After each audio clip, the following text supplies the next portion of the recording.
Welcome. So, I finally got around to watching the House of the Dragon series.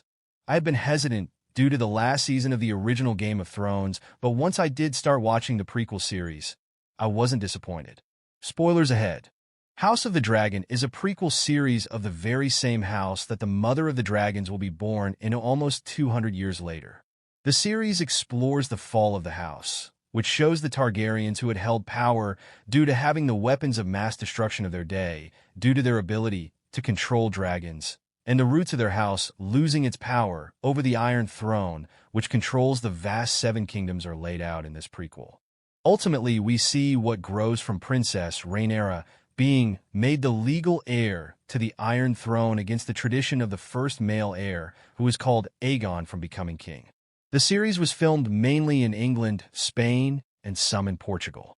Interestingly, the plot of this series was inspired by the real events contained in a brutal medieval English war that had France's Normandy ties to it and occurred between 1138 and 1153, around 1100 years ago, where a war of succession enraged after Henry I had died, and there was a dispute of succession between the king's only heir, which was his daughter, pitted against his nephew, who was the direct male heir to the coveted throne.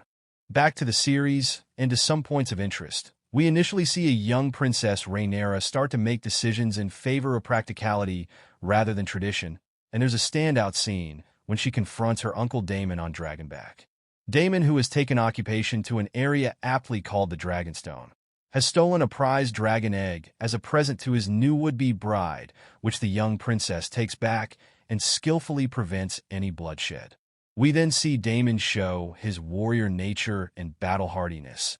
He who has been fighting in an area for the last 3 years called the Stepstones, a key waterway that leads to the mainland, and he is trying to take power away from a leader called the Crabfeeder.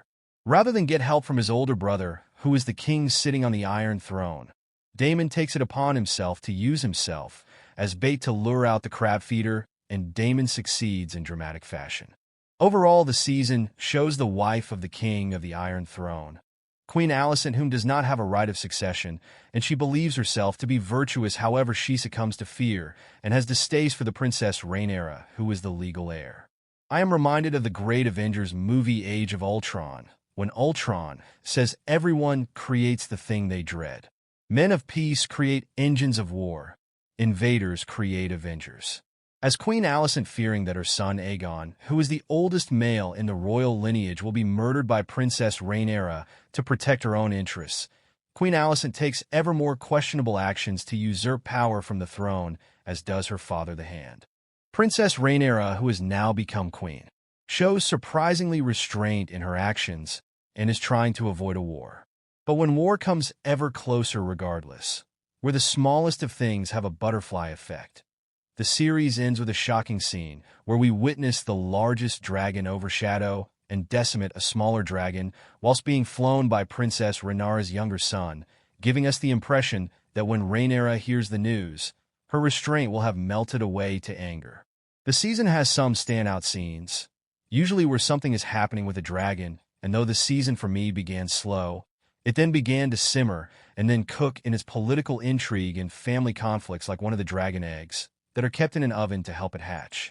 I found myself wanting to watch more of this dramatic series, and I would recommend this season. It's a welcome change as, though it does not expunge one of the worst seasons ever made, which was the original Game of Thrones Season 8, the House of Dragon does remind us of the better seasons of the original Game of Thrones, which for me are all the seasons except from the last one, which I'm hoping will become a distant memory. Overall, I am looking forward to Season 2, which was released this year in 2024. Time will tell if I would want to watch this season again or to own it on physical media.